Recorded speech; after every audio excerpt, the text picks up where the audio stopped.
enough, I'm going to change my mind about the null hypothesis. Then, after we looked at our tests for averages, making decisions about what a population average is, we then looked at making decisions about what a population proportion would be. When we ask categorical questions rather than numerical questions, we get a proportion of responses being of a certain category. And so we can determine if the proportion of responses is associated with some hypothesized value here. In these cases, we always computed a z-test statistic, and this looked like p hat minus p, the sample proportion, minus the null hypothesized proportion, over the square root of pq over n. Our null hypothesized p, q is just the complement of that. That's 1 minus p over the root n down there on the bottom. Then we said, okay, so it's good that we can say things like, do we really think the average is this? Do we really think the proportion is this? What we also wanted to do is compare across two groups. We also wanted to ask questions, do these two groups have the same average? Do these two groups have the same proportion? We can determine statistically if that's going to be the case or not. And again, we're remembering that all samples have a little bit of variation out there. So just because we see two technically different averages doesn't mean that the two groups meaningfully differ from each other. We could have just found samples that have different averages based on just the natural variation within the sample. Right? So we then looked at comparing two population means, and here we saw that we could compute a t-test statistic. This looked like our x1 bar minus x2 bar minus mu1 minus mu2. Now this is typically equal to 0 right there for all of our null hypothesis claims right there. And we divided down here by the s1 squared over n plus s2 squared over n and took the square root of that whole thing. Remember that these terms down here are referred to as our standard error terms. All these denominators that are sitting in that standard deviation location, these are all of our standard error terms. We have a standard error of sigma over root n, of s over root n, of square root pq over n, and of square root s1 squared over n1 plus s2 squared over n2. Those are all standard error terms that we see in the denominators down here. We did the same thing for proportions. We also said, hey, listen, we want to be able to compare two groups and ask if they have the same proportions. Is the rate of smoking the same between men and women? Things like that. We can ask categorical questions and compare across two groups. In these cases, we always computed a z-test statistic, and we saw this guy as p1 hat minus p2 hat, the difference in sample proportions, minus the proposed difference in population proportions, which again, our null hypothesis is almost always going to tell us that that guy is 0 right there, all divided by, we had this standard error term of p times 1 minus p, where p is the pooled proportion. That's our x1 plus x2 over n1 plus n2 times 1 plus n1 plus 1 over n2 right there, where p is our pooled proportion x1 plus x2 over n1 plus n2 right there. Right? So we've computed all these test statistics to perform all these hypothesis tests dealing with averages and dealing with proportions. But we also then moved on to say, listen, I want to see if we can match some distributions. I want to know if when I roll the die, if those rolls seem to represent a uniform distribution or not. That way I can tell if the rolls of the die, if it is a fair die or not. We can do things like test to see if everybody's taking sick days on the same day of the week. This is testing a distribution.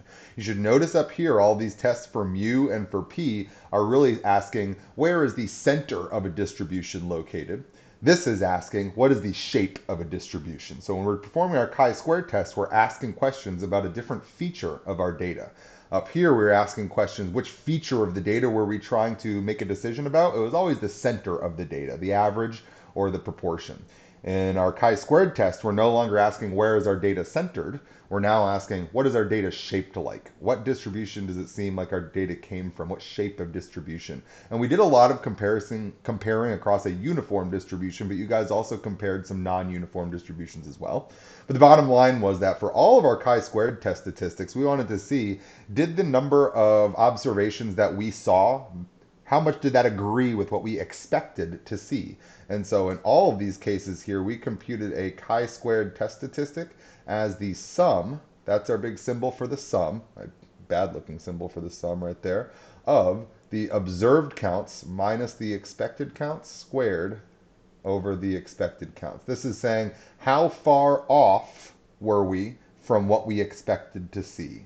How far off was our observation from our expected observation from what we expected to see? What was what proportion of our difference was um, sorry, what proportion was our error out of the expected amount right there? We added all those up for each of the different types of observations we could have seen, and this computed a chi-squared test statistic, which we threw into a chi-squared distribution to compute the probability associated with seeing that type of test statistic right there. And just real quick, just as we're doing our summary here, remember that our goodness of fit test, or I guess this is usually hyphenated there, goodness of fit test, that's when we only take one sample. That's like when you roll a die 50 times and then you say, did this seem to follow a uniform distribution? Our test for homogeneity is when we take two samples, say maybe from men and from women, and we ask, are there two samples, are they following the same distribution? There isn't in that case a proposed distribution. It just says, is group one the same as group two? Rather than saying, does our sample match this proposed distribution? The only other one that we saw was our chi-squared test for independence. It worked out very, very similar to our test for homogeneity calculation-wise, but this test was answering the question, are these variables independent of one another, or does knowing the value of one of the variables help inform us about what we expect to see for the other variable? And so we looked there at saying things like, does gender affect our highest level of education? I think was our question that we asked in our previous example associated with that. But the point is that what we've been seeing here is that every time we get a new test, we need a new way to calculate how weird was our sample that we drew? How far off from our expectation was our sample? That's what we're always computing with our test statistic here. It's a measure of how far off were we from what we expected to see. If we're very far off from what we expected to see, that's what causes us to change our minds, to reject the null hypothesis. And we're going to continue to see that in today's case here for our ANOVA test. The one difference is going to be is that we are never going to compute a test statistic by hand for the ANOVA test. And we're going to see why that's going to be the case here. It's just going to be a little bit more computationally intensive than is meaningful for us to do by hand. It's not that this is impossible to do by hand. This just ends up falling squarely into the realm of busy work calculation with this one because there's so much. I think that there's meaning in computing each of these individual test statistics by hand here so you can get a sense of what contributions are being made from each parts. But we lose that a little bit coming into our ANOVA scenario for today. And so I feel like the benefit is very, very small relative to the large amount of by hand work that would be associated with it, which is why we will not directly compute a test statistic for today's test like we have directly computed these test statistics over the last couple weeks here. So where do we go from here? Well, let's kind of, before we walk into the next ones, it's kind of like just look and see what you see on the screen right here. What was our kind of growth as we progress through these things? First, we looked at collecting one sample and we asked, is the average or proportion associated with the sample what we expected it to be, the null hypothesis value? Then we stepped it up and we said, okay, could we compare across a group, two different groups? Well, I think a pretty natural progression from here is to say, can we compare across more than two groups? Right? Here we just compared two things, but what I know, for example, is that there's not just like two different sports that people could play, or two different modes of getting to campus, or two different classes of statistics. There's lots of these things. There's not just two groups out there. Right? So where do we go from here? Let's check out this scenario. All right, so consider the scenario. Suppose the math faculty at College of the Redwoods wants to compare each class's average score on the final exam across all 15 sections of statistics. So I'm saying that this semester, I think there are 15 different sections of stats that you could have registered for. All of them are going to have about 25 students in them. And what I want to maybe say is, let's have all the stat students at CR take their final exam. Let's get the average final exam score for each of their 15 classes. And let's say, could we identify if all of these classes are seeing approximately equal final exam averages? Or are there some classes that are doing statistically significantly better or worse than some of the other classes out there? So what I'm saying here, we'll wonder if students perform equally well. And so notice I'm sort of phrasing up some null hypothesis statement here, where we would, our default thinking would be that, yeah, students would perform equally well in all classes. An alternative hypothesis, something we're suspicious that we might show is true, is that students maybe perform noticeably better or noticeably worse, depending on which section they might be enrolled in. In this case, we have 15 different samples that we're collecting, right? About 25 students from each of 15 different classes. What we could do here, is we could do a bunch of two-sample t-tests to compare two classes at a time. So class 1 to class 2, then class 1 to class 3, then class 1 to class 4, on to the end. Then class 2 to class 3, then class 2 to class 4, 2 to 5, 2 to 6, on to the end. Then compare 3 to 4, then 3 to 5, then 3 to 6. So what you should be kind of noticing as I'm verbalizing this is, in a sense, we could do lots and lots of two-sample tests, but there would be a lot of them. And in fact, we could show with a little bit of calculation that there are, in fact, 105 different pairings that we could do if we wanted to do comparisons, pairwise comparisons across each of the 15 different sections of statistics, right? Because one of the comparisons we might want to make is class 7 to class 13, right? So there's 15 different pairings that are out there that we might want to consider. So does this sound like a thing that we want to do, right? If we want to judge, are all the course final exam averages the same across 15 sections of statistics? If we wanted to do only comparing two classes at a time, we would have to do 105 different two-sample t-tests to make all of those comparisons happen out there. So, how do we feel about that? Well, here's kind of really my deal with this, right? So, like, on the one hand, you should definitely be throwing up in your mouth a little bit at the proposition of performing 105 two-sample t-tests to do this, to answer this question here. But on the other hand, like, we also have computers now, so I also feel like if I just had 15 columns of data in Excel, I also feel like I could probably knock this out pretty quickly. With a little bit of programming experience, I know that I could write one program that would just capture all 105 comparisons here. So I think I can at least say this. Now that we have computers and Excel is nice and programming is not as hard and scary as it used to be 30 years ago, realistically, the hard work of the 105 two-sample t-tests is honestly not actually as bad as it might have used to be. It's probably would have taken a person 4 or 5 days 30 years ago. Now I think I could write a program that would do 105 two-sample t-tests for me in under an hour with a little bit of programming and Python knowledge that I have, right? So I'm going to at least say this. Let's at least say, okay, suppose that you have the Excel or the programming capabilities for the computation to not be a limiting factor for you, right? Without hard work being a limiting factor in this case, is it statistically an okay idea for us to just perform 105 two-sample tests? Because if we think that it is, then we should just kind of, then maybe Excel just has a built-in function that just does all those for us. Let's think about how this would happen here for us. And I'm going to immediately kind of sort of tell you the answer right here. Here's the risk, the statistical risk that's associated with performing lots and lots and lots of hypotheses tests, the 105 two-sample tests that we would have to perform to do all these comparisons across all 15 stats classes.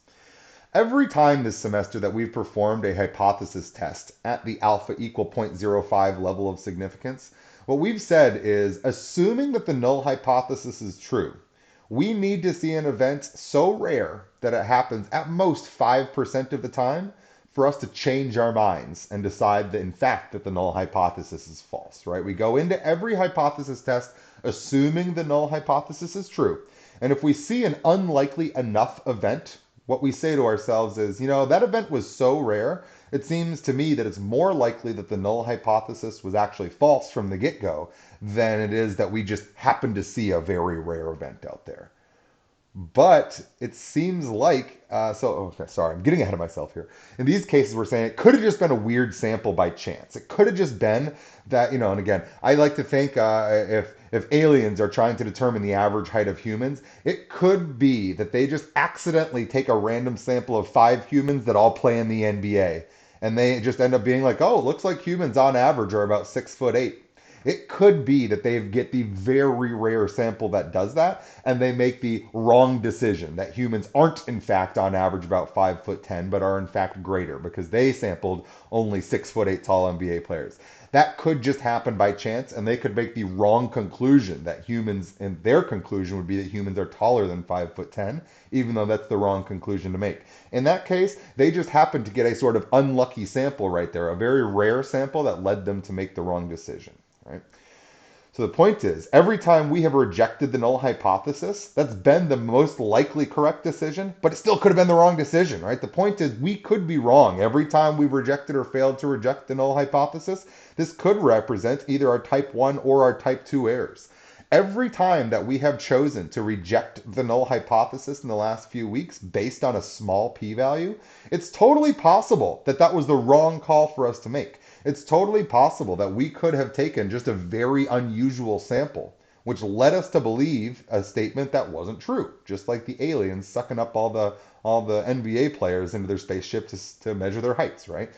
They could have taken a strange sample that misled them about the true nature of the population parameter that they're attempting to make a decision about, right? So these type 1 errors are these false positives. It's when we think that we got statistically significant data, when in fact it really just came from a very strange sample being drawn, right? So here's really our situation now with the 105 two-sample tests. If we perform 105 two-sample significance tests at an alpha equal 0.05 level of significance, comparing the pairwise means, the pairwise averages across all 15 classes, statistics courses, then even if it's the case that all of the course averages really are the same, even if students' performance really is exactly the same in all of the classes, it's still likely going to be the case that we're going to have about a 5% false positive rate here. It's still going to be the case that we're just going to collect an unusual sample about 5% of the time. That's the definition of an unusual sample. It's the rare samples. It's going to be the case that about 1% of all samples you draw, you experience events that occur only as rarely as 1% of the time. Those would be events rare enough that would cause us to reject the null hypothesis, even though that isn't representative of a true difference from the mean. It just says, oops, we had a weird sample that time. And it caused us to make a wrong decision about our data. It's going to happen, right? We're going to get false positives and false negatives. So the risk associated with doing something like 105 pairwise t-tests to make a comparison across 15 different groups, what's likely going to happen is even if all the groups truly had underlying equal distributions, we would still likely get strange enough samples from those groups that we would accidentally reject the null hypothesis about 5 times, right? 5% of 105 t-tests out there. So even if we shouldn't reject the null hypothesis in all 105 cases, it's likely going to be the case that the sample that we draw from each of the classes out there there's going to be some classes where we just accidentally draw a sample of students that all did worse than average or that all did better than average. That's just going to happen sometimes, right? So coming back up to my statement in bold here, what is the risk associated with running lots and lots of hypothesis tests? You're gonna get some false positives. You're gonna get some indicators that say, ooh, hey, these two classes are different, when really they're not. And the only reason that's happening is because we're throwing so many tests out there that even if there's a very small false positive rate, by performing lots and lots of tests, it's likely going to be that we're going to accrue some false positives. If I end up seeing that I get 5 places where I believe I should reject the null hypothesis and conclude that there is a difference between two classes, if that happens 5 times out of 15 classes, then I'm going to say, yeah, it looks like a lot of our classes perform differently than one another, even though it might be the case that all 15 sections are performing exactly equally. We just got some false flags right there saying, hey, look, there's a difference, when in fact it just came from some unusual samples being drawn from the class. So the big takeaway here is just to say it's a dicey statistical move to perform large numbers of hypothesis tests, because every additional test you perform, you're increasing your chances that one of your tests is going to throw a false positive at you. So if you perform a huge number of tests, it's pretty much a guarantee that you're going to see some false positives, where you're going to reject the null hypothesis and say that you saw something exciting when in fact you didn't. You just had a weird sample that misled you a little bit right there. It's going to happen if you're taking lots and lots and lots and lots of little samples out there and comparing them to other samples. So the bottom line here is this doesn't seem like a good idea. So even if we could get over the fact that we would need to perform 105 two-sample t-tests, which we would never dream of doing by hand, even if technology was there to help us, statistically it's still a bad idea to do because it's going to cause us to see lots of um, false identification where we're going to say, "Ooh, it seems like something special happened," when in fact it was just due to a strange sample being selected. That's going to happen if you do lots of hypothesis tests. So what we want to do is not do that, right? We don't want to do this a bunch of pairwise comparisons. And we've just explained why. We need a new tool. We need a smarter way to compare a large number of groups rather than doing lots of little individual pairwise tests between each of all the groups, because we don't want false positives to skew our perception of the data. Hopefully you can imagine that collecting about 25 test scores from about 15 different classes, I don't care what you know or don't know about how we would perform all this computation. I think that with very little knowledge, you could still believe that there would be just an absolute mountain of little bits of computation happening here. Computing average, computing standard deviations, combining all that information somehow meaningfully into some standard errors. You got a lot of numbers floating around out there. It was 15 students per class across 15 classes, and we're trying to compare all 15 classes to one another, right? So I don't think we need to describe too much about the computation to be able to say it would be a ton. And what we want to do is kind of recognize that, yeah, we're going to be dependent on technology because of how much computation is going to be associated with this here. So this is one of those things where we're just not going to do the by hand computation. In our example today, I'm going to walk through it in Excel. I'm also going to help you out with a link that you're going to be able to go visit to check out some TI calculator stuff as well. I'm going to say I think the Excel stuff is much nicer than the TI calculator here, so I'm going to encourage you to do that, but you can make this happen in your calculator as well. It'll be a little bit more work though, but it's still definitely doable if that's your comfort zone here. So let's talk about what's going to happen in this test. What are the requirements for this test? And then we'll go ahead and look at our example. The hypothesis test that we'll perform to compare means across more than two groups is called the ANOVA test, where ANOVA is sort of an acronym for analysis of variance. We want to know, is there a variation in averages across these groups or not? The test statistic that we're going to compute, right, and I'm going to scroll back up for a second, we just talked about all the different unique identifying test statistics associated with every hypothesis test that we've seen so far.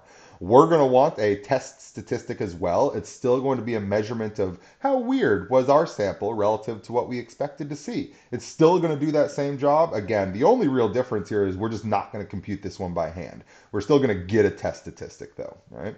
Our test statistic, our measure of deviation from the null hypothesis, will be computed as an F test statistic, and it's going to come from the F distribution. Just like we've seen Z test statistics from the Z distribution, we've seen T test statistics from the T distribution, we've seen chi-squared test statistics from the chi-squared distribution, we now have F statistics from the F distribution. This distribution is graphically pretty dang similar to the chi-square distribution. Mathematically, it does have a bunch of differences, but shape-wise, it looks relatively similar to this. Let's go very briefly, pop over to the Desmos graph for this. Ooh, I forgot to set this up. Is this gonna show up for me over here? Let me add this real quick here. All right. So a nice thing that we can see here, all I did was I just Googled Desmos F distribution and it came up with this pretty nice looking graph here. Hopefully you can see, again, without thinking too much math stuff over here, hopefully you can see that the computation associated with this computing the area, this is just the shape of the curve, then getting the area underneath this curve. Our computations are quite difficult in this case right here. You can see these formulas do not look like they're too much fun for us here. So let's get those computations out of here. All I'm really interested in are these two slider bars here. Let me do a thing. Oh, that was pretty small right there. There we go. Nice resize there. So what we can see here in this Desmos graph is we see a curve that takes on this shape that does look relatively similar to what we saw with that chi-square distribution. One of the important differences between the F distribution and the chi-square distribution and also the T distribution is it does depend on a count of degrees of freedom. That's a required piece of information to know to understand the shape of the distribution. One thing that makes the F distribution different is there are two different degrees of freedom that will each affect the shape of the graph. And so we can see things like if we get very small number of degrees of freedom, it doesn't have any version of that bell-shaped curve, even a skewed curve like that. It just has a strictly decreasing graph right there. It looks more like a decreasing exponential function to me. On the other hand, as we get larger and larger numbers of degrees of freedom, this graph only caps out at 10 degrees of freedom in each for each of the degrees of freedom possible right here. I could fix that, but I'm not going to. But the point is, if both of our degrees of freedom get very, very large, then this graph will eventually become a normally distributed graph. Right now, we can see that this is heavily right skewed. It has a long right tail on it right here. This is not normally distributed at all right now. This is very skewed to the right. It is not symmetric, so it can't possibly be normal. But again, you can see just doing some slider bar stuff right here. And again, very much not a normal distribution right here when we have low degrees of freedom especially. So anyway, this is just to get an idea of the shape of our distribution. The shape of the distribution changes quite a bit depending on our sample size and our number of groups that we're observing that are out there. So in any event, this is just our kind of real quick look at the shape of this graph. In my mind, I think of things like the chi-square distribution. Again, the math behind it is not even close to the chi-square distribution math, but the overall shapes of the graph are relatively similar between the two, and they're both controlled by a number of degrees of freedom. And it's in fact even the case in the chi-squared and the t distribution and the f distribution that as our number of degrees of freedom get larger and larger and larger, the shape of the graph becomes more and more normal. It will become symmetric and bell-shaped as we get a huge sample size, a large number of different groups that we're comparing across here. All right, so that's all I really want to show with this graph right here. Graphically, you should just be imagining something that seems similar to what we saw for chi-squared. There are 2 degrees of freedom associated with an F distribution. And varying both of them will vary the shape of our graph here. As they get large, we get to be more normally distributed. So there's our kind of shape stuff right there. We can click on that link if you want and kind of play around with those slider bars that are out there. So what else we got here? Measuring our deviation from the null hypothesis. So I am going to talk about, I guess what I'll say is that there are several steps to perform to compute the overall test statistic. What I'm not going to talk about is all the sort of the grunt work of the first couple steps. What I am going to talk about is sort of the final step. How is the F value computed? And ultimately, the F test statistic is a ratio of 2 measurements of variation. So, and in fact, I'm going to kind of scroll ahead real quick right here. The F test statistic is just a division between 2 numbers. I want us to be able to think a bit about what these 2 numbers are, but what we're not going to directly talk about is how to compute individually each of these 2 numbers. We're going to see if both Excel and our calculators are going to give us each of these 2 individual values right there so that we can interpret them if we so choose. These 2 different types of variation that we want to see are this. One type of variation that we want to see across our groups is the variation between each of the groups. So this says how much variation was there from group 1 to group 2 to group 3, all the different groupings that we have out there. How much of the variation in sample averages, right? So we're collecting a bunch of different averages. We've got X bar for class 1, we've got X bar for class 2, we've got X bar for class 3. If we're talking, sticking with our example here, 15 different statistics sections, then there are 15 different X bars, our sample means, our sample averages. We want to know, they're probably all going to be a little different from each other, even if the underlying case is that we're all performing approximately equal. There's always a little bit of variation in our samples, right? So how much of the variation in sample averages is actually due to the fact that you're in a different group? This is exactly the type of variation we are trying to identify right now. We want to say, does me being in a different section of statistics cause me to perform differently on the test? That would be our variation between samples right here. How much the variation in class average test score is due to the fact that you're in a different class? That's what we're really trying to capture here. This is computed as the variance of the averages, right? So this says find each of your X bars. You're going to get 15 different X bar values. And let's compute that variance, or what we have been using all semester, our standard deviation of those averages right there. So it is, in a sense, a measure of variance because it is the variance of a group of numbers. Those numbers happen to be our averages that are our thing that we're really truly trying to compare here. The other type of variation, though, that we're going to see is the variation that we see within each sample. What we know is that in every section of statistics, for example, there's going to be some people that perform very well and some people that perform very poorly. There's always going to be natural variation within each sample. If I have a class, for example, where like every single person gets an 88% on the final exam, then there is very little. In fact, in that case, if everybody literally got exactly an 88 on the final exam, then there would be no variance within that sample right there, right? On the other hand, if I have students getting everything between a 10% and a 100% and spanning everything equally out there, then I have a huge amount of variance within my sample. This is not exactly the variance that we're trying to capture in this test right here, but this is variance that we need to know about because we need to know, listen, we saw lots of variation maybe. Did that variation come because there's lots of variation within each group? Or maybe was there very little variation within each group, but lots of variation across the groups, between each groups, right? So notice here, we're talking about how much variation did we see from group 1 to group 2, that's the top bullet point, versus how much variation was in group 1, just group 1 as a single sample by itself, right? So in these cases, what we want to do is we want to compute how much variance was in each sample. That's like saying what was the standard deviation of one of your samples. And then let's take the average of each of those standard deviations. You should notice that these two phrases in italics right here are perfect opposites of one another. The variance between samples says, listen, compute the average of each of the 15 samples, then tell me what's the variance of the 15 averages. The second one says, tell me the variance of each of your 15 samples, then tell me the average of the variance. So it's the average of the variance versus the variance of the average. Those are two different ways that we're computing our variance within the samples versus between each of these samples sort of pairwise in a sense right there, right? What we're going to do with these two variances, these two quantities, by the way, are denoted with this ms between and ms within, where ms stands for the mean squared variance estimate. That mean squared is, you should remember that our standard deviation was computed as something like the sum of the square root of the individual observations deviation from the mean squared divided by n. I think I'm maybe getting something... I'm going to just put a little question mark right there. Maybe I'm writing down something ever so slightly wrong about that right there. But the point is, this is like our mean squared error. A mean is an average. We added up things and divided by n.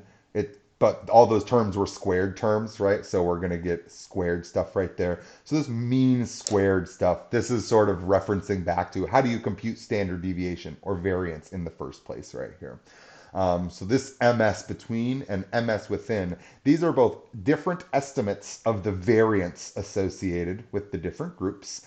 And what we want to see is if we have a large amount of variance between the groups relative to the amount of variance within the groups, that says to us there is a big variance across groups, and therefore that might be evidence that these groups are not performing the same.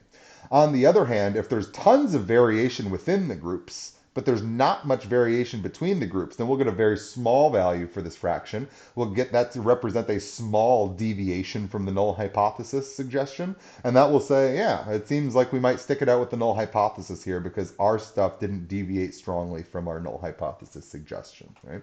So these are really the two essential components of our test statistic, is how much variance was there across the groups versus how much variance was within each of the individual groups itself.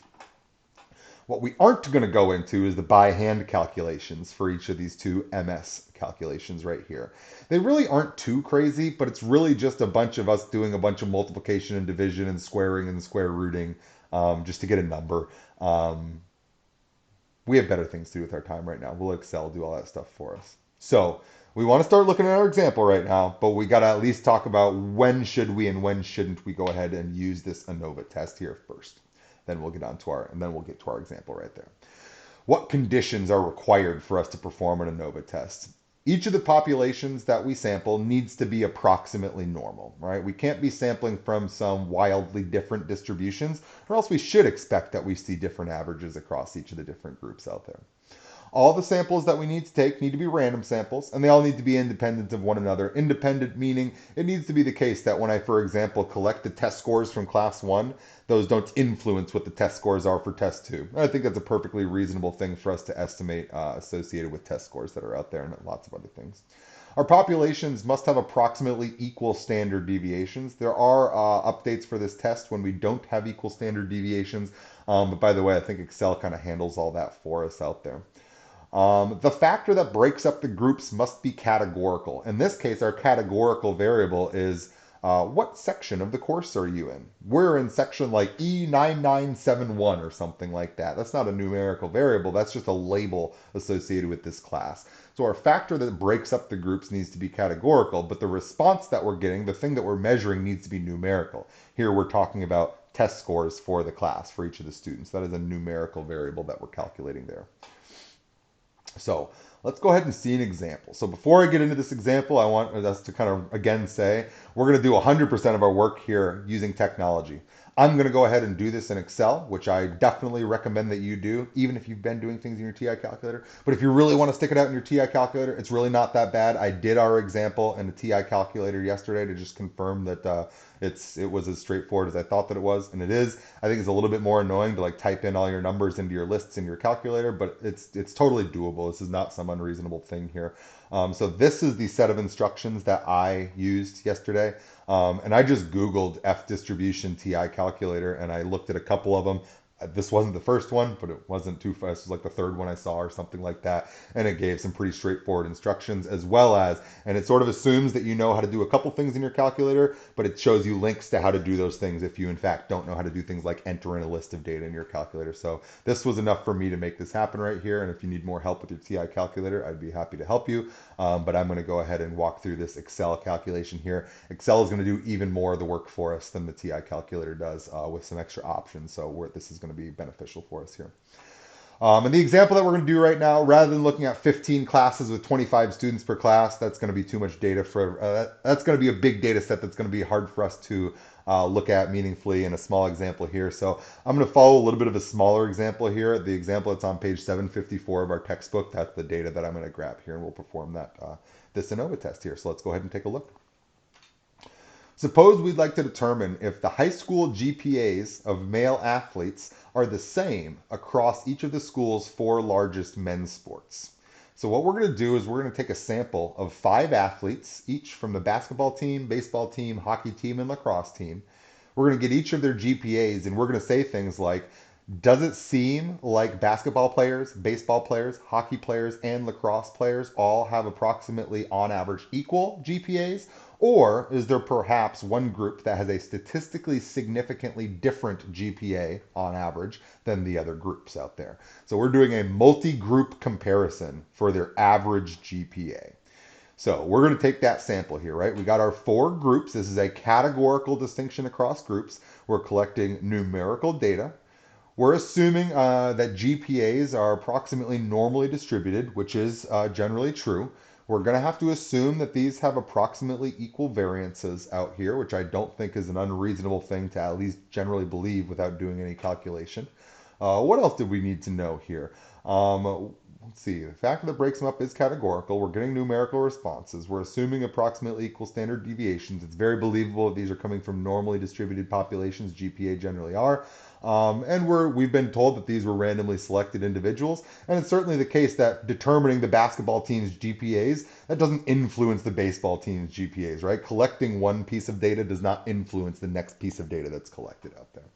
So what we'd like to do is we'd like to determine at the alpha equal 0.05 level of significance whether or not the average GPA of each sport's athletes are equal or not. Notice that this basically just told us what our null hypothesis is going to be, that all the averages are equal across each of the sports. And we would like to test this with the ANOVA test. And remember, Excel is going to do like all this for us right here. So before we get started, let's go ahead and just real quickly compute each of these individual averages for each sport. Because I think that we should do a little bit of eyeballing right here kind of before we get started. So I'm going to go to my calculator and do this real quick. So 3.6 plus 2.9 plus 2.5 plus 3.3 plus 3.8, and I'm going to divide that by the 5 responses that we got here. So I'm seeing here, let's make an X bar row right here. My sample average for each of my 4 samples that I took, I'm getting a 3.22. These are the averages that we're comparing here, right?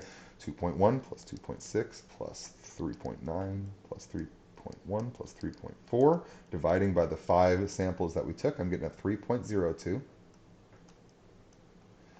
We got 4 plus 2 plus 2.6 plus 3.2 plus 3.2.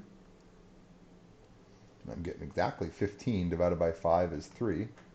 Since it's the GPA, we should always give 2 decimals. And last one, 2 plus 3.6 plus 3.9 plus 2.7 plus 2.5. 14.7 divided by 5 is 2.94. Sorry, lacrosse players. You guys seem to do the worst in this one right here. But, hey, you know, I'm noticing that we've got some high GPAs in here. So here's some things I'm noticing, right? We didn't get exactly the same sample averages for each of the 4 groups right there, but they're all in the ballpark of one another, I kind of think. This 3.22, I think, stands out as the most extremely different from the others right here. But what we know is that when we take samples, like, we don't expect this to necessarily be truly equal. And it's tough for me to judge whether or not this really represents these kind of being equal to each other or not. I obviously see a little bit of difference, but that's because there's always going to be variation in each sample that we end up taking. Here's some other things that I'm noticing, by the way. I'm noticing that this lacrosse team, by the way, over here, they certainly seem to have the lowest sample average, but I also feel like they maybe have one of the higher sample standard deviations, right? We're going from a low of 2 up to a high of 3.9. I guess the hockey team also has a pretty broad span there as well, but what kind of seems to be a feature to me is if I see a huge amount of standard deviation in a sample, then that gives me sort of a little bit less value to the mean being quite a bit different than other things. The larger my sample standard deviation is, the more I believe we maybe would have got a different sample average if we took a different sample.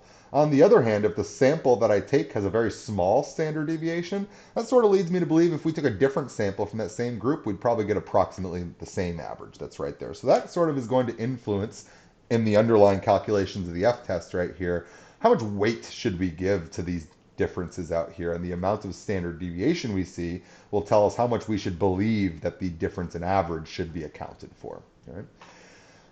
So again, this is just looking at our sample averages right there can maybe help us start to eyeball. Do we really think there is a statistically significant difference in averages here? Or does this represent an approximately equal performance in GPA by all the different athletes across the different sports?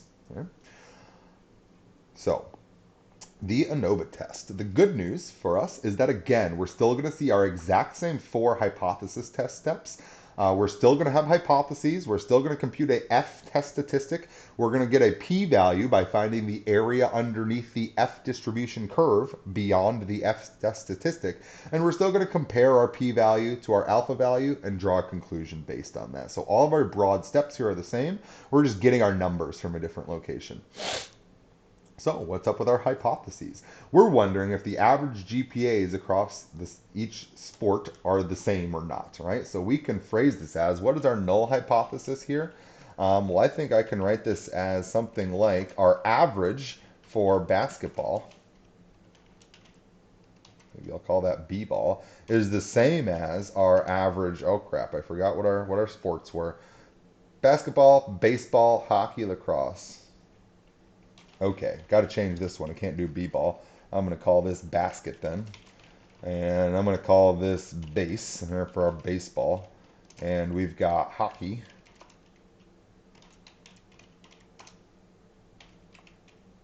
And we've got lacrosse. All right.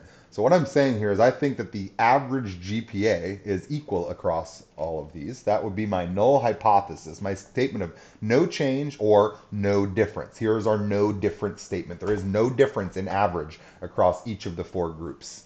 My alternative hypothesis would say that's not true. There is a difference.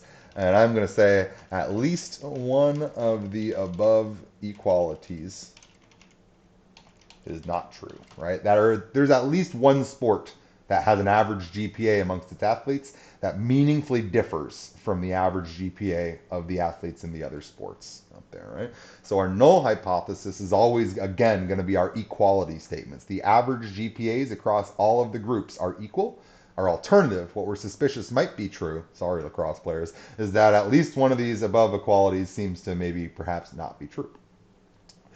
So there we go. We got our hypotheses set up. Hopefully these feel to you like the hypotheses we've been forming. Our null hypothesis is still our statement of no change or no difference. Our alternative hypothesis is what we're suspicious is true. It's sort of our complementary statement that's the opposite of our null hypothesis statement. For our test statistic, we are going to get all this test statistic and p-value stuff straight from Excel. We're going to do none of this by hand. Technology time. Let's copy this table from up above into Excel, or if you're in your calculator, you'll need to copy each of the 4 columns into your lists L1, L2, L3, and L4 in your calculator. To see what kind of output it gives us, I'm not even going to talk about what we're going to expect to see. You're going to see, I think, something a little bit nicer than what you're expecting coming out from Excel right here. Now, there's one thing I think that I noticed something when I was going to do this, when I was prepping this yesterday. And it made me realize that I think I kind of glossed over something like in week 3 of this semester that I sort of forgot about from years in the past. That now that I have, let's see, I think I've been through 4 different computers since I did this in week 3. And now that I have a fresh new, brand new, clean computer here that hasn't seen Excel before or fancy things in Excel, and it's at its like base default settings, I'm realizing that there's something I sort of didn't tell you guys about at the beginning of the semester that is important for this.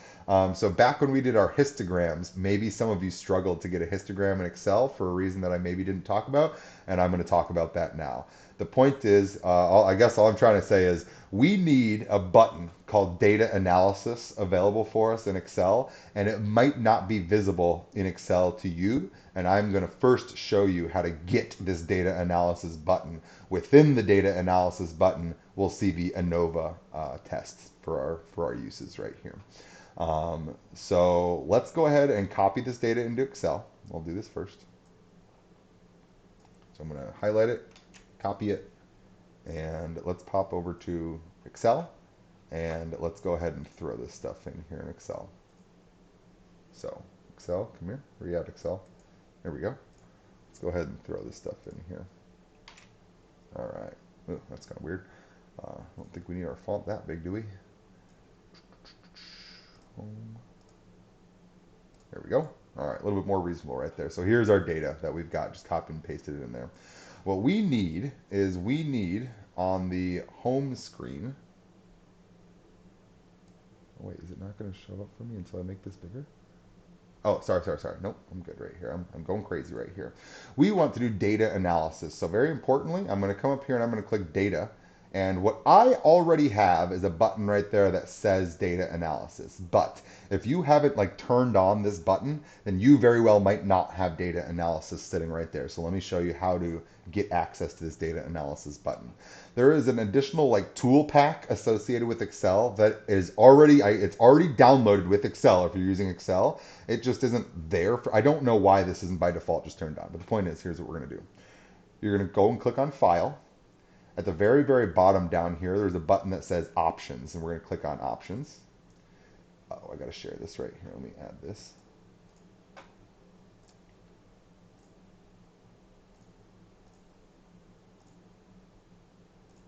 Here we go. And we're going to see these Excel options come up right here. In the Excel options, let's see, I believe we are going to go, let's see, trying to remember this right here. We're going to go to add-ins. Right? We want to do some add-ins. We want some extra stuff to be thrown in here. And in fact, you can see the things that we want as add-ins. They're the analysis tool packs that are right there. We can't add them right here. So for add-ins, we want to go to manage our Excel add-ins down here. And I'm going to click go. That's going to give me this another little box right here. And all I ever see when I turn this on is just these 4 little settings right here. There's 4 little boxes you can check. If you haven't seen data analysis being visible up here before, then that means that your boxes, top 2 boxes, are not checked right here. So go ahead and check Analysis Toolpack and Analysis Toolpack VBA and click OK. When you do that, it should immediately give you access to the Data Analysis button associated with the Data tab that's up here in Excel, right? So again, I'll just do that real quickly. File, options, add-ins, manage your Excel add-ins, click go. Check the two boxes next to analysis toolpack, click OK. And now when you click on the data header up top, you have access to the data analysis button right here on the right. And this data analysis button is where we're going to get our ANOVA test stuff. So let's go ahead and actually do it now.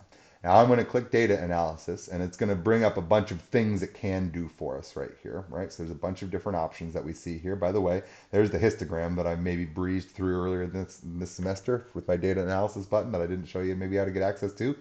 We are performing a single factor ANOVA test. It is a single factor because there is only one factor breaking us up into groups. Which sport do you play? That's the factor, is sport. There are 4 different values that sport could take on.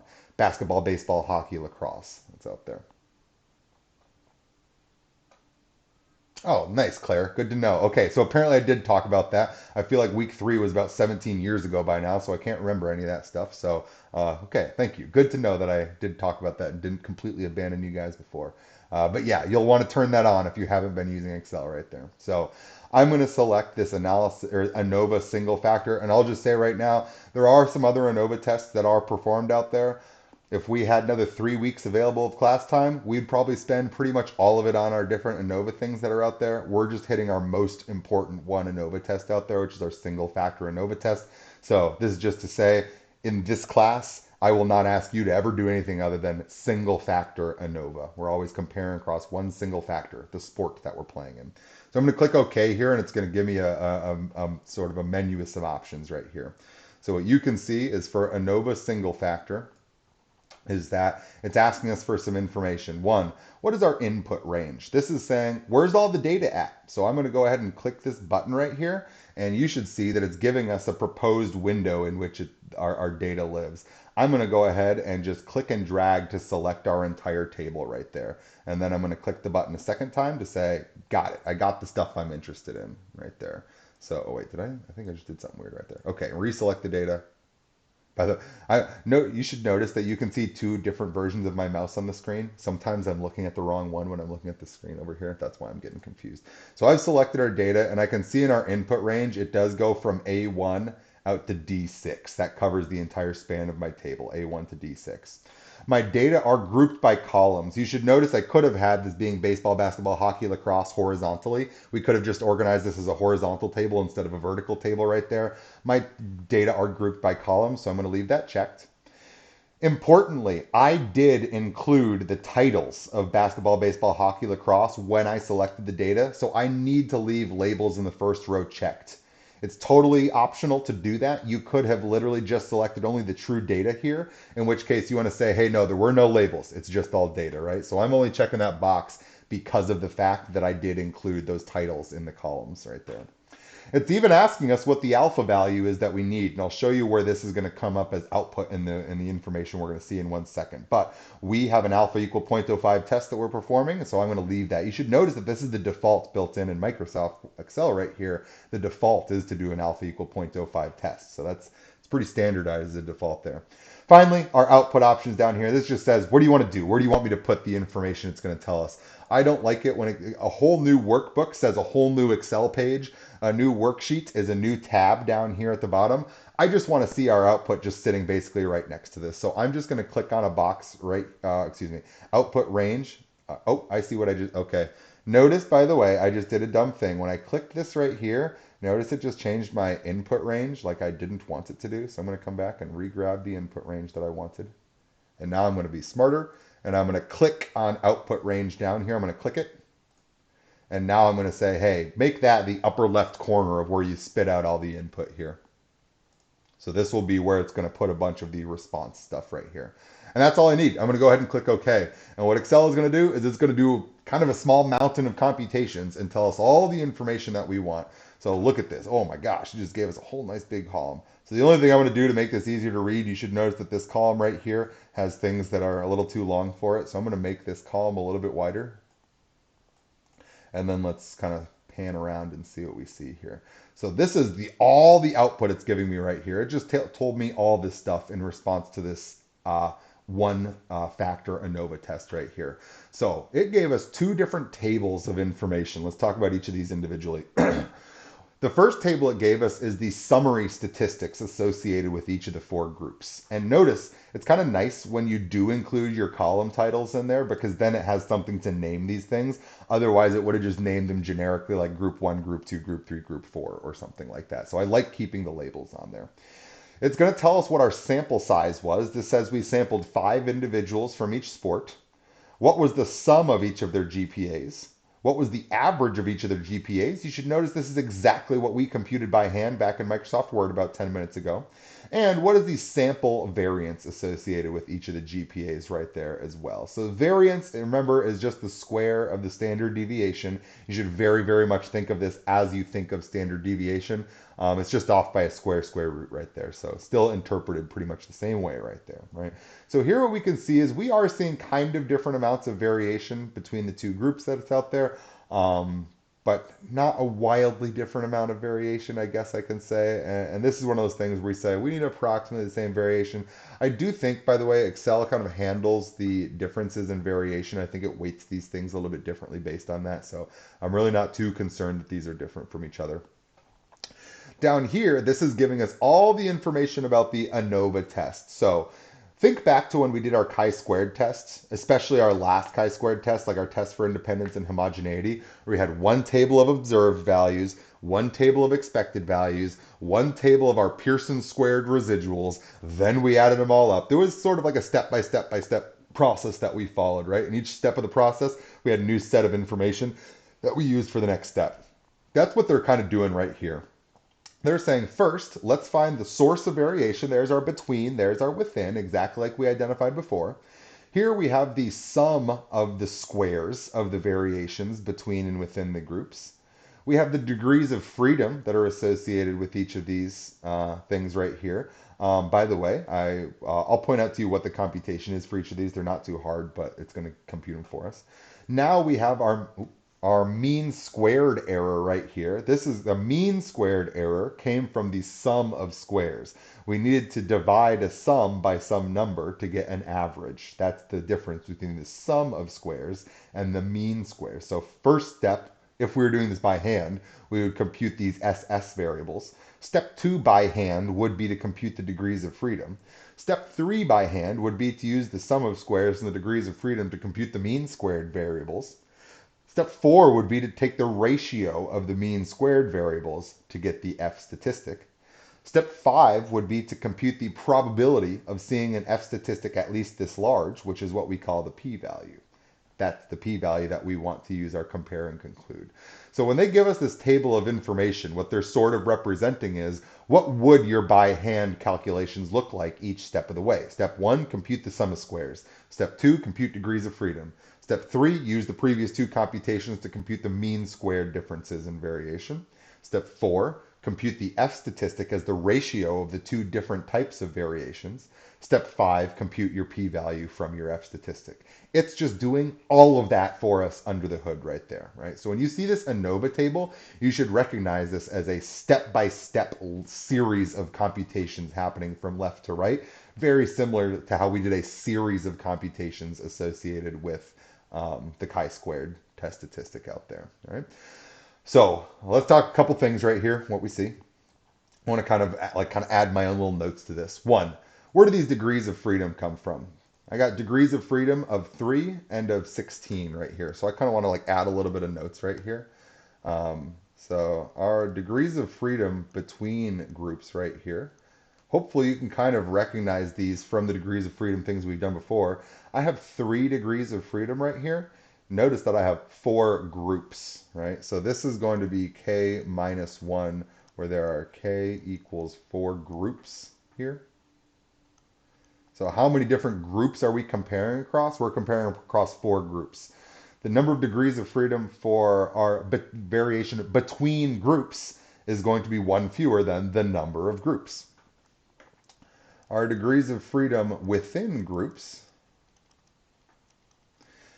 we've got 16 is our degrees of freedom here. Where could that have possibly come from? Well, I'm noticing here there were 20 total observations and 4 groups. This is going to be n minus k. It's the total sample size minus the number of groups that we've observed right there, which in this case is 3, in this case was 16 for us right there. So that's where those degrees of freedom are coming from. You should be pleasantly surprised that these are not the atrocious degree of freedom computations that we had, for example, associated with the 2-sample t-test out there. Those were a huge bummer. These are back to just being simple subtractions. But again, Excel is going to do these for you right there. So that's pretty much handled for you. The other thing that we saw a bit ago was that our F statistic is directly just the ratio of these two F statistics right here. And so we should be able to do that computation right here. F as the ratio of MS terms. And so I could just say here, this looks to me like this should be the thing that's in I14 divided by the thing that's in I15. And when we do that, there exactly is the 0.15169 that you're seeing right there for F. So to get this F, this is literally just a division of these two numbers that are sitting right there. And finally, to get our p-value associated with this guy, we are picturing for ourselves our p-value says, right, we've got some shape distribution out there. And we want to know if we are at this F value right here, then how much area do we have out in the tail? This is our p-value. That's the area that's in the tail sitting right there. And I guess I didn't do this before, but can I? Is there a computation we can just do for this right here? Can I just do equals f dot dist? I can just do f dot dist. And what does it want from me? It wants x, which is my f value. That's going to be my 0.15169. It wants my first number of degrees of freedom. That was 3. Second was 16. Cumulative true. And I am going to need to stick a 1 minus in front of this guy right here because this is always giving to the left, and I always want that right tail when we have these right skewed distributions. And oh, what do you know? There's exactly our p-value right there. So it's really coming from the same type of place. We're still looking at the F distributions calculation. It's a right tail, so I did 1 minus. I just gave it the information. The one thing that still bothers me about this is the same thing that's bothered me about the previous ones. It keeps on calling this first term here X, when really it means your test statistics. So we've seen that sometimes it said X when it wanted T, sometimes it says X when it wanted chi-square. This is saying it's X when it really wants F right there, but it's really our test statistics. So I still don't know why Excel phrases that as an X value right there. But in any event, there we go. So the good news is that we were able to take this ANOVA table here. It really just did the whole dang thing for us, right? So like the bottom line is like, yeah, we can interpret a bunch of these things, and I do want it to be able to do that. But the bottom line is like literally you just need to have a table of data in Excel, and you need to go to data analysis, one sample ANOVA, and it's going to spit out this entire dang table for you right here. And it's just going to tell you your p-value. So what this p-value is saying to me right here is it seems incredibly likely that we would see observations like this if the null hypothesis were true. So we don't have anywhere near enough evidence to reject the null hypothesis. This says this is a very typical outcome if the null hypothesis were true. So that's going to cause us to stick with that null hypothesis there. So what I would like to do is I'm going to copy and paste this into Excel, and then we'll go ahead and kind of make our conclusion here for this example and call it a day. So there's my snip, copy that guy, and let's go back to Microsoft Word here. And so we stated our hypotheses. We just went and did all of our good stuff in Excel right here. I'm going to go ahead and paste this bad boy in here so we can reference this guy later. Hey, where'd you go? Hey, typical. Get back here. At least I'm not actually moving a table in Microsoft Word. Still known to be the hardest thing ever performed by man. Properly formatting a Microsoft Word table. So there we go. So we got the things that we were looking for. So let me just highlight real quick some things of importance here. This is our test statistic.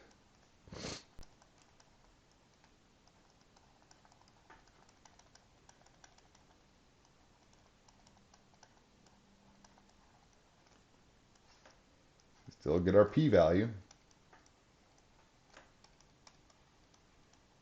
Oh, I forgot one tiny thing back in Excel. What is this F crit? This F crit is saying, given that we knew, this F crit depends on that alpha value. Remember that when we did our little one-factor ANOVA test in Excel, it said alpha. That was one of the inputs that we had to give it. What this F crit is saying, since you had your test set at an alpha equal 0.05 level of significance, that's saying what we would have needed to see is we would have needed to see an F statistic as big as 3.23887 for us to get to the point of rejecting the null hypothesis right here. So this critical value is our cutoff right here.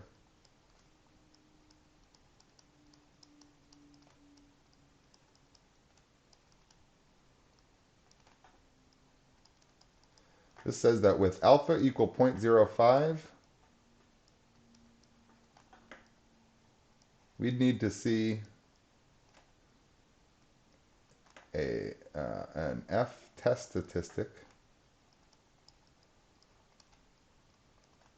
of F equals 3.23887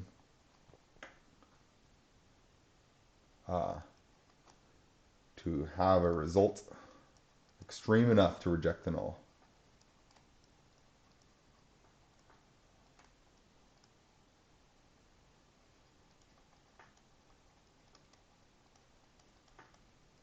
All right, so interpreting that F crit, I think is a valuable thing right there as well. And it says we needed to see an F statistic at least as big as 3.24.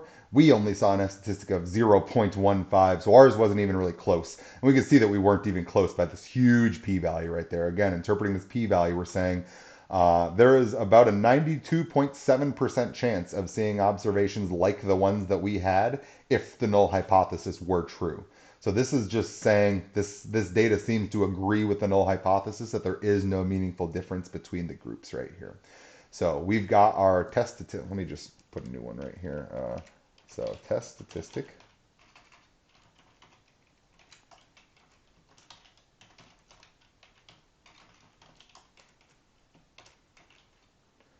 F equals 0.15169. And let me go back and kind of say the same thing about the F crit as well.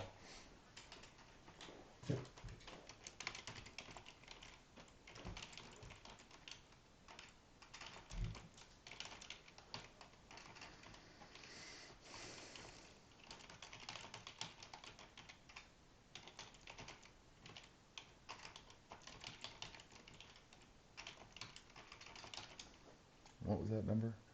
3.23887.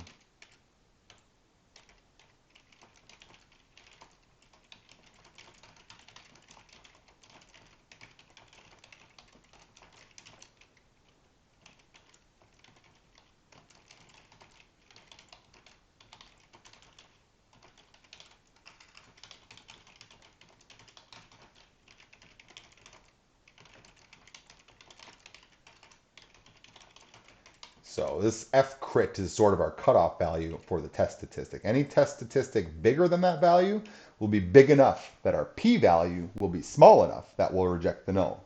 Any F statistic smaller than this F crit is going to be small enough that we have a big p-value and we will fail to reject the null right there. So our p-value is given to us as 0.92709.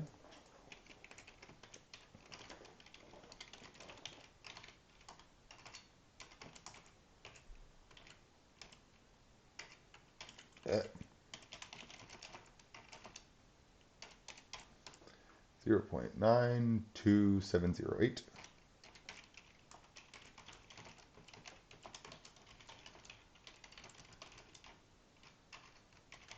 If the null hypothesis were true,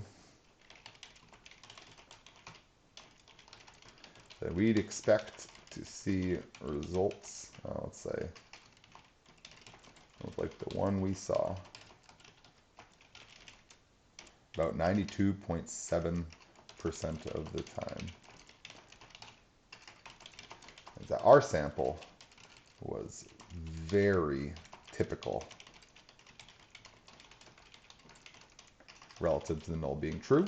Therefore, this is not at all evidence that the null is false. This, in a sense, directly agrees with the null hypothesis. This is a super typical result if the null were true. We'd expect to see stuff just like this all the time. And so we can then go ahead and compare and conclude.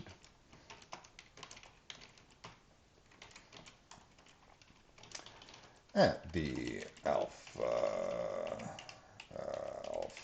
equals 0.05 level of significance.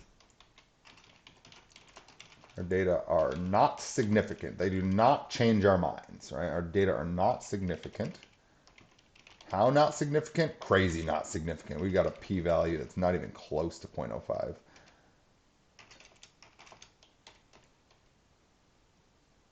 927. So we fail to reject the null hypothesis and conclude that we do not have sufficient evidence to claim that there is a difference in the average GPA of male athletes across the 4 sports at the given high school. All right, so kind of technical describing my population at the end right there. But ultimately we're saying here we don't have enough evidence to say that there's a difference, right? Now, again, remember, we're never trying to claim that the averages are equal. And I mean, coming back to this, just remember, like, look at these differences in averages right here. If we collected these averages across 4 groups, we certainly should not be saying, therefore, all averages are equal. I'm literally looking at them and I'm saying they're not necessarily equal. What our p-value being so large is saying is just saying we really don't have any evidence that suggests they're not equal. We're not concluding that the averages are equal. Look at them. I'm looking at them right there. They're not necessarily directly equal, right? So remember with our comparison and conclusion here, we're not claiming that the null hypothesis is therefore guaranteed to be correct.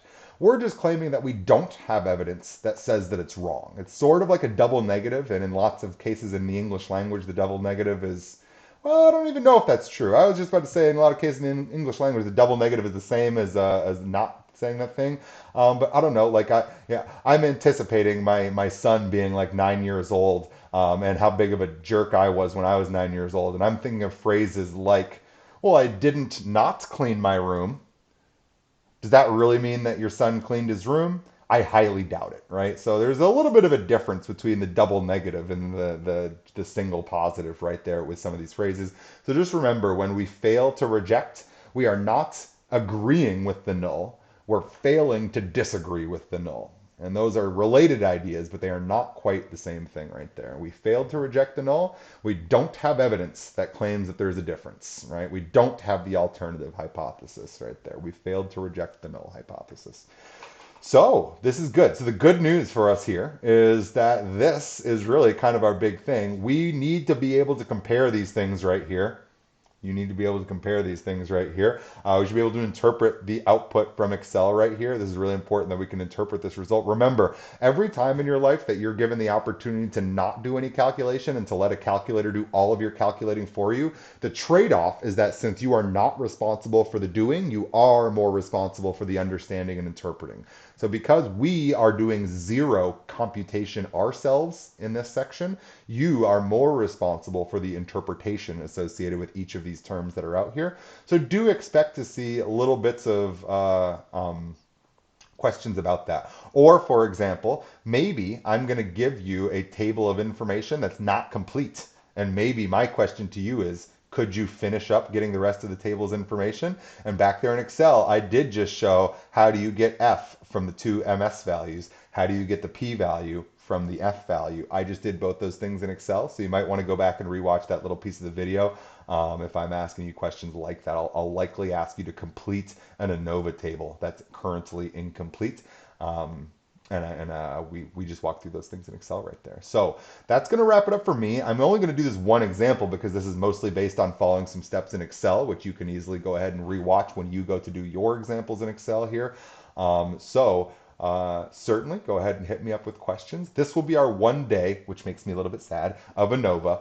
We are going to talk linear regression in tomorrow's video and during next week's class here, and that will be our final topic of this course here. So stay in contact with me, and we'll be hitting up some linear algebra, or some linear regression stuff coming up here in the next couple days. Have a good one, everybody.